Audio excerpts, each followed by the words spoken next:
चलिए आज हम लोग पढ़ेंगे सुमित्रा नंदन पंत की कुछ रचनाओं के बारे में। ठीक है।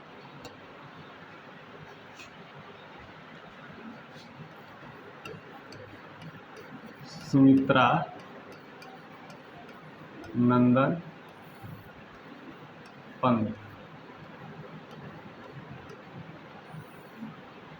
ठीक है। सुमित्रा नंदन पंत की कुछ रचनाओं के बारे में। ठीक है। पहला क्वेश्चन तो यही बनता है कि प्रकृति का सुकुमार कवि किसे कहा जाए। प्रकृति का सुकुमार कवि किसे कहा जाता है? तो सुमित्रा नंदन पंत को प्रकृति का सुकुमार कवि कहा जाता है। ठीक है। इनकी जो फेमस रचना हुई उसका नाम था चिदंबरा। चिदंबरा। ठीक है। इनकी सबसे फेमस रचना चिदंबरा। इसी रचना पे इन्हें ज्ञानपीठ पुरस्कार मिला था। ठीक है।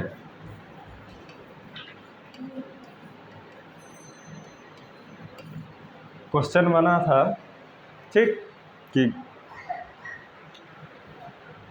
सुमित्रा नंदन पंत को ज्ञानपीठ पुरस्कार उनकी किस रचना पे मिला था। ठीक है। तो किस पे मिला था? चिदंबरा पे।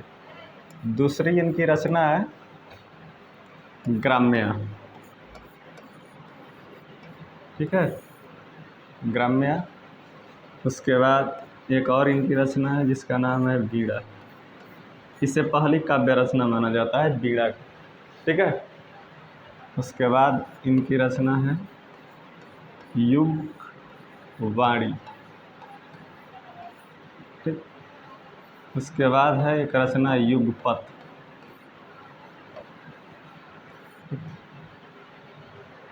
युगपत।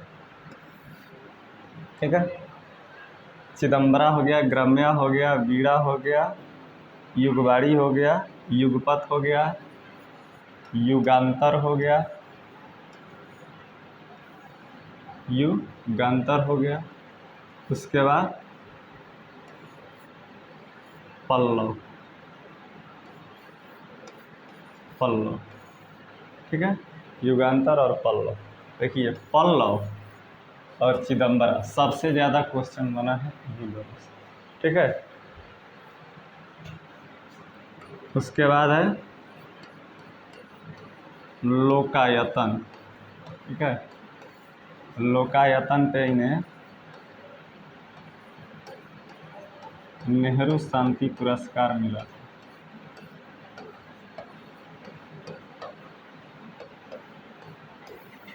ठीक है। ये लोकायतन है, ये सुमित्रा नंदन पंत की रचना है। और आप सभी लोगों से रिक्वेस्ट है जो इस वीडियो को देख रहे हैं, पीछे गलती से रामधारी सिंह दिनकर की रचना में इस लोकायतन को हम पढ़ा दिए। ठीक है। इसको सही कर लीजिएगा। लोकायतन जो है वो सुमित्रा नंदन पंत की रचना है। ठीक है। समझ में? चलिए इसका स्क्रीनशॉट ले लीजिए, उसके बाद आगे बढ़ाते हैं। ठीक है। कुछ क्वेश्चन ऐसे बनता है, समझिए। कभी कभी क्वेश्चन बनता है कि छायावादी युग के किन्हीं दो कवियों के नाम लिखिए। ऐसे क्वेश्चन कई बार बनता है। ठीक है। तो हो गए पंत, प्रसाद, निराला,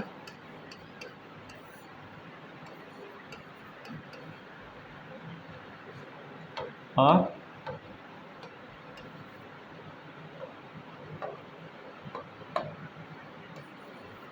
हो गई महादेवी वर्मा।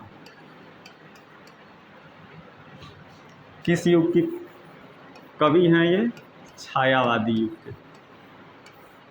छायावादी युग के कवि। किन्हीं दो का नाम पूछेगा, आप लोगों को चार का नाम लिखवा दे रहे हैं, आप लोग याद रखिएगा। ठीक है। छायावादी युग के कवि का पूछेगा कि किन्हीं दो कवियों के नाम लिखिए। ठीक है। पंत का पूरा नाम क्या है? सुमित्रा नंदन पंत। नंदन पंत। ठीक है। प्रसाद जी कौन है? जयशंकर प्रसाद। आपको पीछे वाले वीडियो में बता दिए थे, ठीक है, कि छायावादी युग के जनक या छायावाद के जनक किसे कहा जाता है? जयशंकर प्रसाद जी को छायावाद का जनक कहा जाता है, ठीक है। उसके बाद निराला है, इनका पूरा नाम है सूर्यकांत त्रिपाठी निराला। सूर्यकांत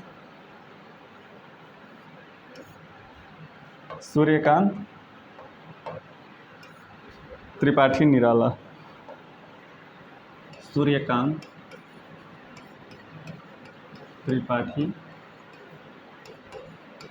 निराला। इनका पूरा नाम आप लोग जानते हैं, महादेवी वर्मा, ठीक है।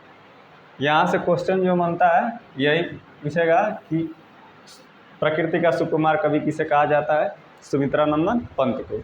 छायावाद का जनक किसे कहा जाता है? जयशंकर प्रसाद को, ठीक है।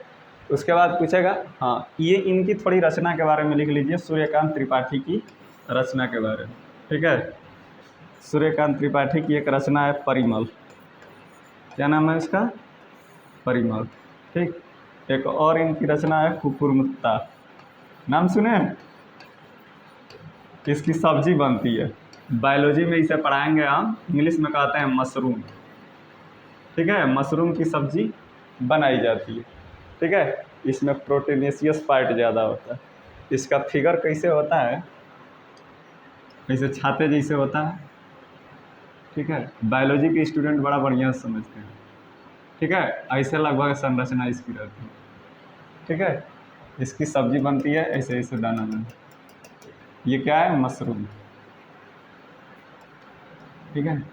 कहते हैं मशरूम की सब्जी बनी थी। इसका दो टाइप होता है, एक इसमें जहरीला पदार्थ होता है, ठीक है। इसी मशरूम की सब्जी खाने से महात्मा बुद्ध, गौतम बुद्ध की मौत हो गई थी, जिसे वो जो लाया था, जिनके घर वो गए थे और वो बुलाया था दावत पे कि आज आइए महात्मा जी, आज हमको हमारे घर आप खाना खाइएगा, ठीक है। और गया, अब वहीं पे ये सब्जी बना के लाया, मशरूम की सब्जी, और उसी को जब भोजन ग्रहण कर रहे थे बुद्ध जी, तो ऐसा माना जाता है कि वो भोजन किए और उसके बाद जान गए कि हमारे शरीर में जहर फैल रहा है, ठीक। तो कुशीनगर में सभी अपने भिक्षुओं को बुलाया, कहा कि ये मेरा अंतिम संदेश है। उसके बाद कुछ प्रवचन दिए, ठीक। और उसके बाद वैसे सोए, जैसे वहाँ जाएंगे आप कुशीनगर घूमने, तो जैसे जिस अवस्था में सोए हैं ना, उसी अवस्था में जो मूर्ति बनाई गई है वहाँ, ठीक, उसी अवस्था में उनकी मौत हो गई, ठीक है। वो जान गए थे कि अब हम मर जाएंगे, ठीक है। तो वो कुर्मत्ता पे ये मतलब अपनी रचना लिखे हैं। एक है परिमल, एक इनकी रचना है अनामिका। अनामिका का मतलब समझते हैं? देखिए, जो अंगुली होती है, ठीक है, जैसे अंगूठा हो गया, ये तर्जनी अंगुली, इस अंगुली का नाम है तर्जनी अंगुली, ठीक है। ये माध्यमिका अंगुली, ये अनामिका अंगुली, ये कनिष्क अंगुली। इंग्लिश में कहते हैं ये थंब हो गया, अंगूठा, फोर्थ फिंगर या इंडेक्स फिंगर, इसे इंग्लिश में या फोर्थ फिंगर या इंडेक्स फिंगर, इसे मिडिल फिंगर, इसे रिंग फिंगर। अनामिका को रिंग फिंगर, इसे लिटिल फिंगर या कनिष्क अंगुली, ठीक है। इस अनामिका अंगुली को ही इंग्लिश में कहा जाता है रिंग फिंगर, इसी में अंगूठी पहनाई जाती है, इसीलिए इसका नाम हो गया है रिंग फिंगर, ठीक है। इस अनामिका का अर्थ होता है, ठीक है, कि जिस पे किसी का नाम न हो। अनामिका का अनाम, नामिका, नाम माने नाम, अ जब लग जाता है तो नहीं है, ठीक है।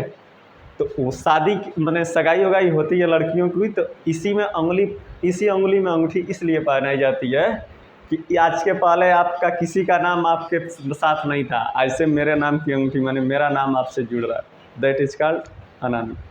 उसके पहले अनामिका है, ठीक है, जिस पे किसी का नाम ना हो वो अनामिका, ठीक है, समझ में। तो इन्होंने रचना की परिमल, अनामिका, कुकुरमुत्ता, आराधना, ठीक, ये इनकी सूर्यकांत त्रिपाठी निराला की रचनाओं में है। सबसे ज़्यादा यही दोनों पूछा है, परिमल किनकी रचना है, अनामिका किनकी रचना, ठीक है, समझ में। उसके बाद पूछा है क्वेश्चन कि क्रांतिकारी कवि किसे कहा जाता है, तो सूर्यकांत निराला को क्रांतिकारी कवि के नाम से जाना, ये जरूर लिखिएगा, क्रांतिकारी कवि के नाम से किस कवि को जाना जाता है, तो सूर्यकांत त्रिपाठी निराला को क्रांतिकारी कवि के नाम से जाना जाता है, ठीक है। ये देश प्रेम के लिए भी बहुत सारी कविताएं लिखे, अच्छे अच्छे कविताएं लिखे। अब तो डायरेक्ट नाम से नहीं पूछ रहा है, अब अपडेट करके क्वेश्चन बन रहा है।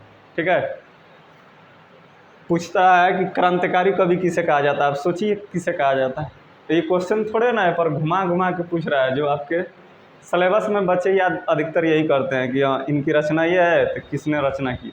नहीं, अब पूछ देगा कि वो कवि को और किस नाम से जाना जाता है। ठीक है, ये अपडेट करके क्वेश्चन बन रहे। ठीक है, एक क्वेश्चन और बना था, उसको भी देख लीजिए। यहाँ तक क्लियर? पूछेगा किन्हीं दो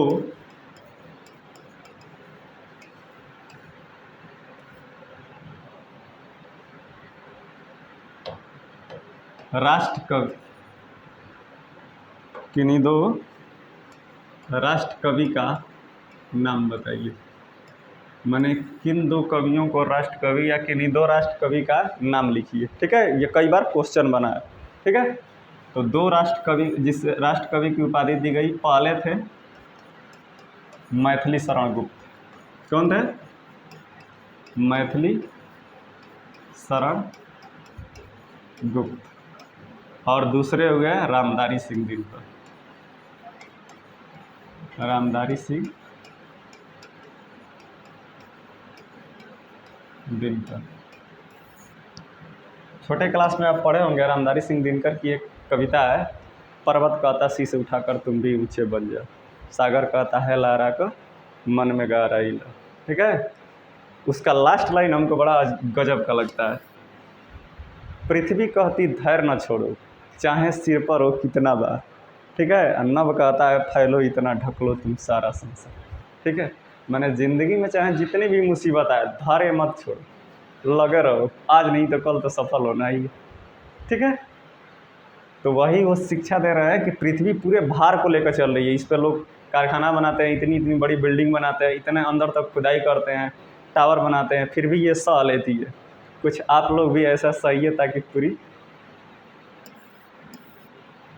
पूरे आपके जो घर वाले हैं वो सोच में पड़ जाए कि इतना दुख और संघर्ष के बाद भी ये लड़ता रहा, मतलब तैयारी करता रहा। ठीक है, तो ये इनकी रचना है, ये सभी लोगों को पढ़ना चाहिए कम से कम इस कविता को। ठीक है, उसके बाद मैथिली शरण गुप्त, तो इनको मिला था उर्वशी पर, ये स्टार हो गए। और ये एक लिखे फेमस महाकाव्य जिसका नाम था साकेत, ये साकेत लिख के स्टार हो, जिसे हर कोई ना कोई एक ही काम से कार्य से मेन स्टार होता है। ठीक है, कृष्ण कंस को मार दिए स्टार हो गए, राम रावण को मार दिए स्टार हो गए। ठीक है, वैसे अलग अलग जो भी है, मैंने मेन एक ही कार्य के लिए स्टार हुआ है। उसके बाद भले उनकी बढ़ाई और किसी क्षेत्र में रही होगी, लेकिन मेन मुद्दा एक ही पर है। ठीक, आप पढ़ाई कर रहे हैं तो केवल पढ़ाई पर फोकस कीजिए। ठीक है, और किसी चीज़ पर फोकस करने की कोई ज़रूरत नहीं। ठीक है, इसमें जो उर्मिला का ये वर्णन किए हैं साकेत में, ठीक है, उर्मिला के दुख को अगर इस ज़माने की अगर कोई स्त्री समझे, ठीक है, सही नहीं पाएगी जितना वो सही है। पहले जिसे राम को वनवास हुआ था ना, इसमें लिखाया है कि राम को वनवास हुआ था तो केवल राम को ही बन जाना चाहिए, तो सीतो चली गई। ठीक है, सीता साथे जब कथा में आया कि जब उसको रोके, मैंने घर वाले दशरथ जी और जो भी उनकी पत्नी थी, कहीं कि केवल राम को वनवास हुआ, आप क्यों जा रही हैं? तो सीता ने बड़ा सुंदर जवाब दिया है, उसको थोड़ा समझ लीजिए। सीता से जब पूछा गया कि केवल राम को 14 वर्ष का वनवास है, ठीक है, तो वो कही कि जहाँ मेरा राम है वहीं मेरी अयोध्या होगी, जहाँ मेरे राम रहेंगे वहीं मेरी अयोध्या होगी। ठीक है, ये तो साथ रहे राम सीता, इसमें बहुत बड़ी बात नहीं है, पति पत्नी साथ रहे हैं, सब रह सकते हैं। ठीक है, लेकिन जो उर्मिला थी लक्ष्मण की पत्नी थी, 14 वर्ष तक इंतजार की। इस समय की कोई लड़की, कोई स्त्री इंतजार इतना दिन तक नहीं करी। ठीक है, दूसरी बात, यहाँ आजकल की औरतें जो हैं, एक सास की जो व्यवस्था है उसको संभालने में उसका हालत ख़राब हो जाता है। जो उसकी सासू माँ रहती हैं, एक बहू हो, उसको उसके कार्य को, माने उनके आदेश को पालन करने में उसका हालत ख़राब हो जाता है। इस ज़माने में वो 3-3 सास के बीच रही होगी, सोचो उसकी दुर्दशा क्या रही होगी। जो उर्मिला है उसकी 3 सास थी। अब बड़ी मज़े की बात है कि उनके पतिदेव भी यहाँ नहीं थे, वो भी वन में थे। पहले के सास लोग कितना तांडव करती थी पतोहू पर, ये सब लोग आप अपने माता जी से पूछिएगा, ठीक है। वो उस दुख का वर्णन वो किस तरह करेगी आप जरा समझिए। ये जो उर्मिला थी, पहली बात कि ये नहीं थे 14 साल, दूसरी बात कुछ दिन के बाद दशरथ की मौत हो गई। आज जब ससुर थोड़ा मानता भी है पतोहू को, जैसे सास उस डांटती है तो कहता है काहे डांटता, मतलब बढ़िया से रह दो, ठीक है।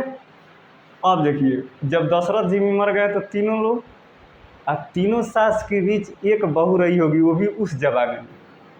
इस ज़माने में तो रिटर्न हो गया, विपरीत हो गया है, ठीक है। इस ज़माने में तो उल्टे डांट दे रही हैं, जो बहू आ रही है सास के दाएं मैंने बाएं, बाएं मैंने दाएं, घुमा दे रही है इधर उधर, ठीक है। तो उस दुख का आप अंदाज़ा नहीं लगा सकते कि कितने दुख में वो बेचारी जीवित रही होंगी, ठीक है। और उसका गजब का वर्णन मैथिली शरण गुप्त, हमारे मैथिली शरण गुप्त साहब किए हैं साकेत रचना में, ठीक है। साकेत इनका महाकाव्य हुआ, ठीक। और उन्होंने उस सारी स्त्रियों का वर्णन किया है जो त्याग किए, ठीक है।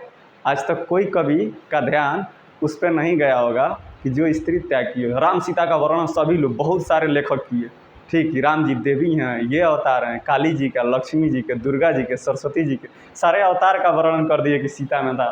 कोई लेखक या कवि ये वर्णन नहीं किया है कि उर्मिला में इतना खास बात था, ठीक है।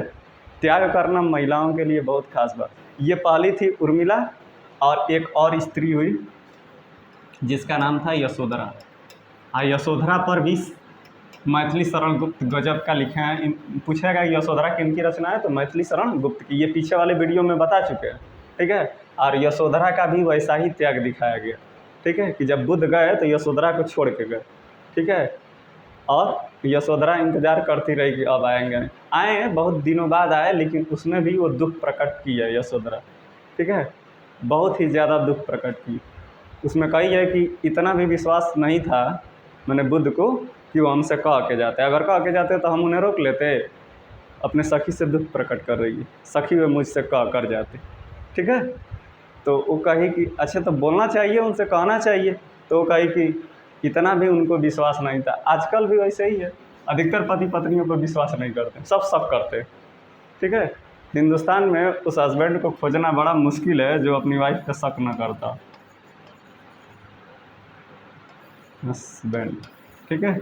ये सब शक्की होते हैं, शक्की समझते हैं, दैट इज कॉल्ड डाउटफुलनेस, जो हमेशा सस्पेंस में या शक में जीते, ठीक है। अधिकतर होते हैं, सभी को नहीं कह रहे हैं, लेकिन अधिकतर लोग ऐसे ही होते हैं, ठीक है। उसमें बुद्ध को भी दिखाया गया। यशोधरा को अगर पढ़ेंगे, कोई पढ़ेगा अगर बढ़िया से यशोधरा जो लिखे हैं रचना, तो उसमें दिखाया गया है कि मतलब उसको लग रहा है कि बुद्ध हम पे पूरा विश्वास नहीं करते थे, यशोधरा जब कह रही है, ठीक है। यशोधरा कह रही है अपने सखी से, तो वहाँ पे इस चीज़ की झलक मिलती है कि उनको शक था ना कि अगर हमको आके जाएंगे तो ये हमें रोक लेगी, ठीक है। चाहे उलझा देगी, चाहे रोने लगेगी, या मुँह लगेगा तो हम नहीं जा पाएंगे ज्ञान की प्राप्ति के लिए, बुद्ध जी, ठीक है। तो इसलिए चुपके से जाते हैं, जब बेटा सोया रहता है, पत्नी सोई रहती है, चुपचाप घर से रात में निकल जाते, ठीक है। तो यशोधरा। उसके बाद मैथिली शरण गुप्त एक और रचना लिखे जिनका नाम था विष्णुप्रिया। विष्णुप्रिया ये चैतन्य महाप्रभु की पत्नी थी, ठीक है। और उस पर इन्होंने जो रचना किया, ठीक है, वो भी विष्णुप्रिया भी मैंने छोटा सा ही खंड काव्य लिखे हैं, लेकिन अच्छा लिखे। उसमें भी इनके त्याग को दिखाया गया। तो मैथिली शरण गुप्त ऐसे कवि हुए जितनी स्त्रियां त्याग की थी उनके बारे में उनका उजागर किया बहुत अच्छे तरीके से, ठीक है। आजकल इतना संभव नहीं है जितना ये लोग त्याग किए। आजकल कोई लड़की, कोई स्त्री इतना बर्दाश्त नहीं करेगी, इतना तक 14 बरस कम नहीं होता है, 14 बरस में पूरी दुनिया पलट जाएगी, बदल जाएगी, ठीक है। एक क्वेश्चन, एक लड़का कमेंट किया था कि सर विष्णु प्रभाकर किनकी, विष्णु प्रभाकर की कोई रचना, जिसे आवारा मसीहा जो है, हमको लग रहा है कि वो 9th 10th में पढ़ रहा होगा, कमेंट किया है। आवारा मसीहा जो है वो विष्णु प्रभाकर की रचना है, ठीक है। विष्णु प्रभाकर पूछता है आवारा मसीहा किनकी रचना है, तो विष्णु प्रभाकर की, ठीक है। ये किस प्रकार की विधा अगर पूछेगा तो ये जीवनी है। जो विष्णु प्रभाकर साहब हैं, वो जो आवारा मसीहा लिखे ना, तो एक लेखक जिनका नाम था शरत चंद्र चट्टोपाध्याय। शरत चंद्र चट्टोपाध्याय,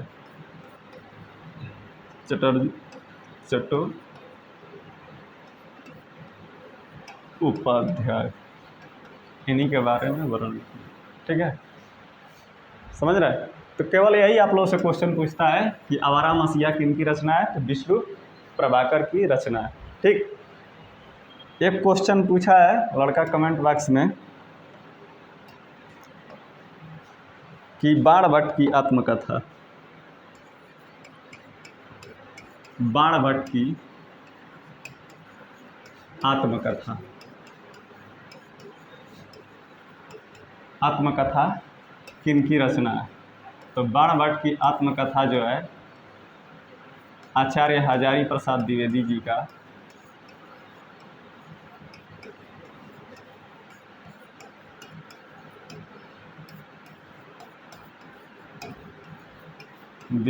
का उपन्यास है।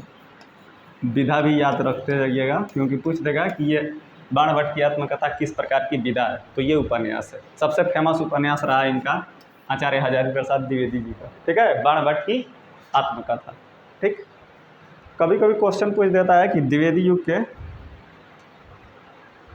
2-3 लेखक के बारे में, ठीक है, 2 लेखकों के बारे में लिखिए। ठीक है, तो देख लीजिए,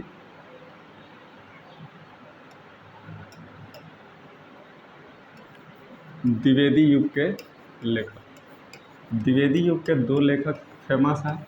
एक तो है महावीर प्रसाद द्विवेदी, महावीर प्रसाद द्विवेदी, ठीक है, और दूसरे हैं हजारी प्रसाद द्विवेदी।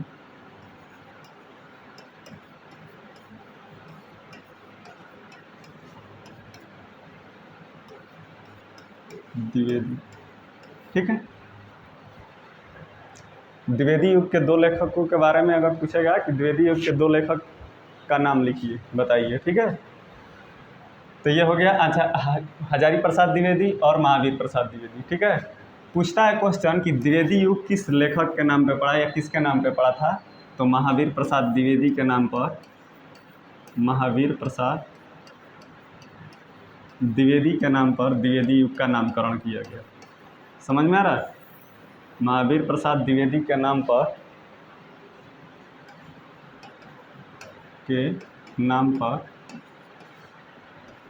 नामकरण किया गया। किस युग का?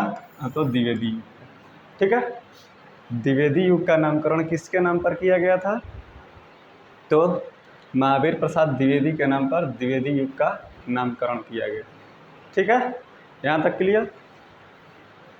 देखिए, ये महावीर प्रसाद द्विवेदी जो हैं, ये बहुत ही गजब योगदान दिए। इन्होंने एक रचना लिखी है, महाकवि माघ का प्रभात वर्णन। कभी आप लोगों को टाइम मिले तो इसे पढ़िएगा, बहुत ही सुंदर रचना है इनकी। महाकवि माघ का प्रभात वर्णन,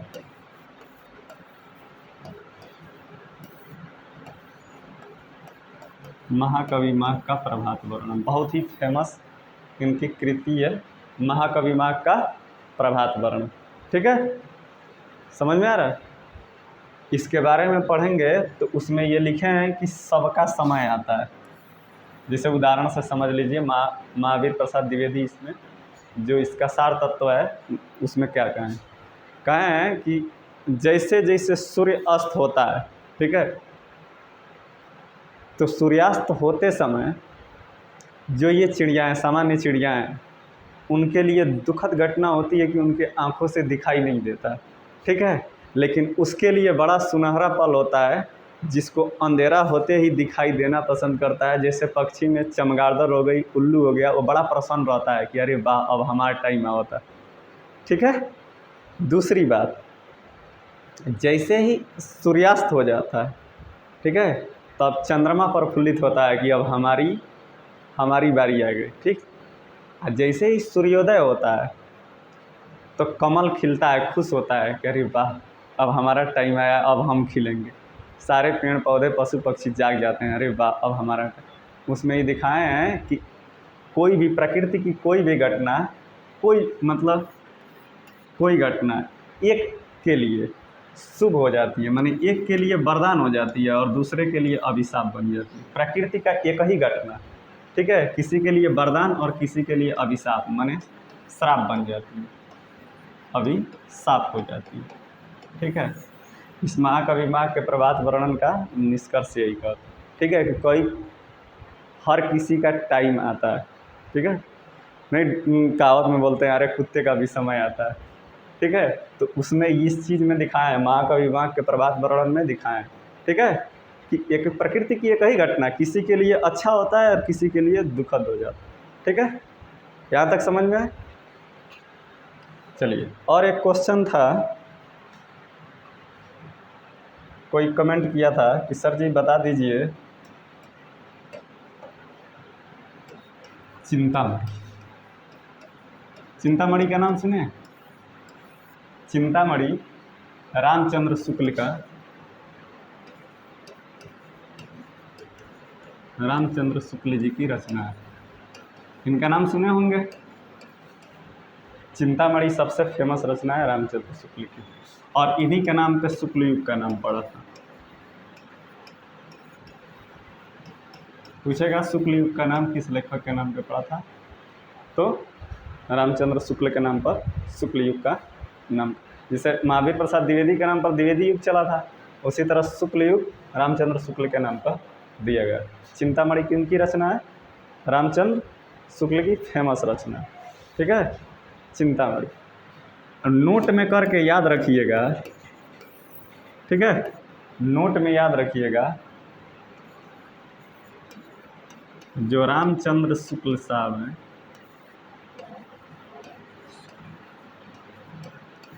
निबंधकार के रूप में प्रसिद्ध है,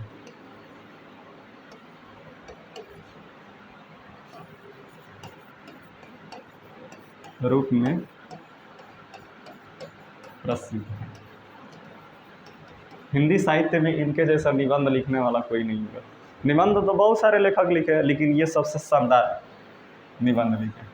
हर कोई किसी न किसी चीज़ के लिए स्पेशलिस्ट होता है ना, जैसे डॉक्टर में जाते हैं जो हॉस्पिटल में, ठीक, तो कोई आँख का स्पेशलिस्ट होता है, कोई कार्डियोलॉजिस्ट होता है, हार्ट का स्पेशलिस्ट, कोई न्यूरोलॉजिस्ट ब्रेन का स्पेशलिस्ट होता है, ठीक है, कोई हड्डियों का स्पेशलिस्ट होता है, अलग अलग डॉक्टर होते हैं, ठीक है, समझ रहे हैं। कुछ डॉक्टर तो सभी का थोड़ा बहुत इलाज कर देते हैं, लेकिन उसमें भी कुछ होते हैं जो एक आर्गन के लिए स्पेशलिस्ट होते हैं। उसी तरह इसमें बहुत सारे लेखक हैं जो निबंध लिखते हैं, उपन्यास लिखते हैं, लेकिन मुंशी प्रेमचंद्र जैसा उपन्यासकार कोई नहीं हुआ, जयशंकर प्रसाद जी जैसा कोई नाटककार नहीं हुआ, और रामचंद्र शुक्ल जैसा कोई निबंधकार नहीं हुआ पूरे हिंदी साहित्य में, ठीक है, समझ में आया? चलिए आज के लिए इतना ही।